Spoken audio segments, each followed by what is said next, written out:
Shri KT Ramarao గారు. అధ్యక్ష, ముందుగా మీకు అభినందనలు. మళ్ళొకసారి మీకు హృదయపూర్వకంగా ధన్యవాదాలు అవకాశం ఇచ్చినందుకు.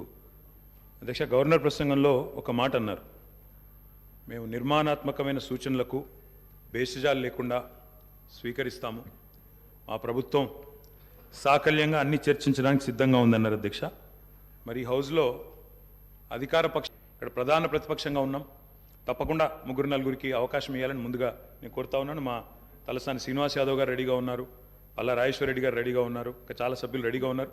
దయచేసి అవకాశం ఇవ్వాలని నేను కోరుతా ఉన్నాను. అధ్యక్ష, మేము ఆశించింది ఒకటి అధ్యక్ష, నిన్న గవర్నర్ ప్రసంగం నుంచి, కానీ అక్కడ వారు నిన్న విన్నది ఒకటి అధ్యక్ష.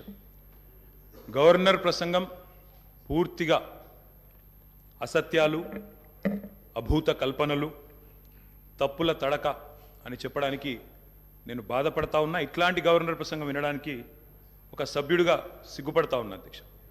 ఎందుకంటే ఇంత దారుణమైన అపసవ్యపు ప్రసంగం ఇదివరకు రాష్ట్ర శాసనసభ చరిత్రలో రెండు కూడా విని ఉండవు అధ్యక్ష. ఒక్క మాటలో చెప్పాలంటే అధ్యక్ష, 1000 ఎలుకలు తిన్న పిల్లి కదా తీర్థయాత్రలకు బయలుదేరినట్టు చేయాల్సిన దారుణం అంతా చేసి, ఘాతకాలను చేసి, చాలా అద్భుతమైన ఉపన్యాసం, కేవలం 10 సంవత్సరాలు ప్రభుత్వం నడిపిన వాళ్ళ మీద నెపాన్ని నెట్టే ప్రయత్నం ఏదైతే కాంగ్రెస్ ప్రభుత్వం చేసిందో అధ్యక్ష, దీన్ని నేను పూర్తి స్థాయిలో తూర్పారబడుతున్నాను, తప్పుపడతా ఉన్నాను అధ్యక్ష. అధ్యక్ష, ఈ దారుణమైన గవర్నర్ గారి ప్రసంగం చూసిన తర్వాత, దారుణమైన ప్రసంగం చూసిన తర్వాత, కాంగ్రెస్ పరిపాలనలో రాష్ట్ర భవిష్యత్తు రాబోయే 5 ఏళ్ళు ఎట్లా ఉండబోతుందో చాలా స్పష్టంగా నిన్న పూర్తి స్థాయిలో మాకు అర్థమైంది అధ్యక్ష, రాష్ట్ర ప్రజలకు కూడా అర్థమైందని నేను అనుకుంటా ఉన్నా అధ్యక్ష. అయినప్పటికీ వాస్తవాలు, ప్రధాన ప్రతిపక్షంగా వాస్తవాలు ప్రజల ముందు పెట్టాల్సిన బాధ్యత మా ముందు ఉంది అధ్యక్ష. కాబట్టి తప్పకుండా అవన్నీ కూడా చెప్తాను అధ్యక్ష. అధ్యక్ష, మా జగిత్యాలకు సంబంధించిన కవి గారు అలిశెట్టి ప్రభాకర్ గారు ఒక మాట అన్నారు అధ్యక్ష.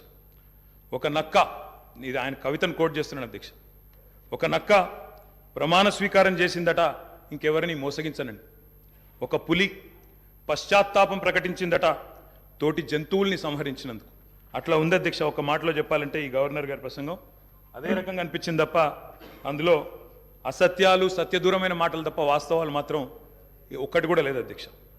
అధ్యక్ష, నిన్న చాలాసార్లు ప్రస్తావన చేసినారు గత ప్రభుత్వం అంటూ.